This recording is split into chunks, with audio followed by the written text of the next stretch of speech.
Krajani Spodnjega Starega gradu s tem objektom tako rekoč živijo. Motita jih predvsem smrad in hrup.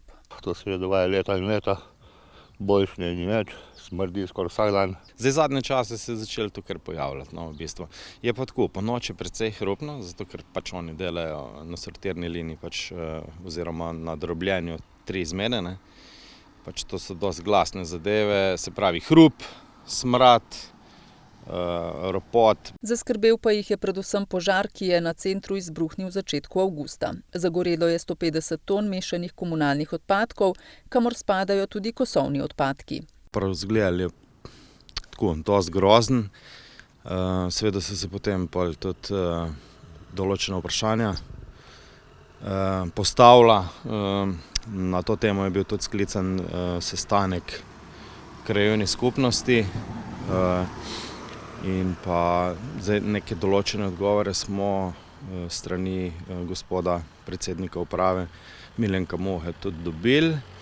Nekatere še pričakujemo. Dobili smo neko opravičilo, zdaj nekih konkretnih zaključkov, kljub temu, da smo vztrajali, niso dali niti to, da bi kdo v lokalni oblasti, se pravi v občini Krško, bil zainteresiran, da bi naredil kakršnekoli analize na tem področju in nekako obvestil. To nekako neki republiški inšpekcijski službi rinejo v čevlje, zdaj kdo bo seznanjen s to zadevo in tako naprej, ponovadi se to potem tudi nekje izgubi ali se skriva, karkoli že. In želimo imeti resne odgovore na to zadevo in ne pol čez pol leta, ampak zdaj. Ker zdaj ljudje pobirajo pridelke s svojih vrtov, svojih njiv, ki v bistvu smo zdaj v vsej tej zgodbi. Iz družbe Kostak so sicer sporočili, da je iz ocen rezultatov odpadne požarne vode, kjer je bilo analiziranih 235 parametrov, razvidno, da jih 15 presega mejno vrednost za izpust vode.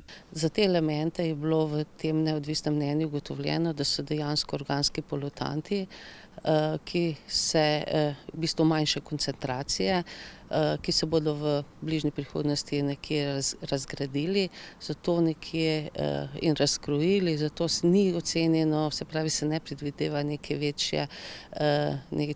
večjih negativnih vplivov na ljudi in pa na okolico. V vzorcih podzemnih voda, s katerimi so preverjali morebitni vpliv na vodno okolje takoj po požaru, ni bilo zaznati spojin, ki nastajajo ob nepopolnem izgorevanju, kot so dioksini in furani.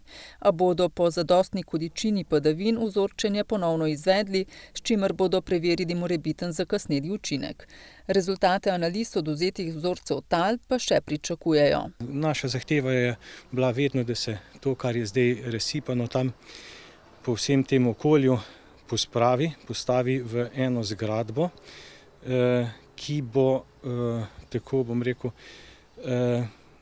nam zagarantirala, da vplivov na okolje več ne bi bilo. Zdaj pa hočemo nekaj od tega imeti, enkrat za vselej. Glede na to, da je nuklearna nas takrat, recimo bi rekel, za to rento razdelila na 2 dela vasi, zdaj pričakujemo od družbe Kostak, da bo drugače odreagirala in da bo z nekim rentam ali pa ne vem, z nečim se malo odkopla tudi tem našim stanovalcem, predvsem našim otrokom. Tudi v družbi Kostak si želijo čim manj posegov in emisij v bližnjo okolico. Kot pravi Jožica Stegne, imajo v načrtu izgradnjo novega centra, ki bo zajemal celoten proces obdelave odpadkov. Se pravi, nov center dejansko pomeni, da bo celotna tehnologija obdelave odpadkov v zaprtem objektu, kjer bodo v bistvu z meritvami, z filtri dejansko regulirani vse emisije, ki bodo potem lahko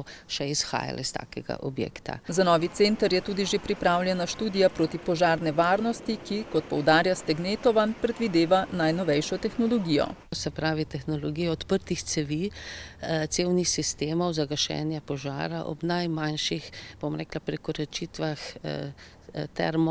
termomerilcev, kamer in vsega tega. Tako da v tem, bom rekla, objektu, kjer bo obstoječa tehnologija, bomo dejansko požar imeli bistveno bolj v rokah oziroma pod kontrolo. Za novi center so vsa soglasja razen enega, in sicer strani Agencije za jedrsko varnost, že pridobili. Poleg tega pa morajo okoljskemu ministrstvu predložiti še dodatna pojasnila v zvezi z avgustovskim požarom.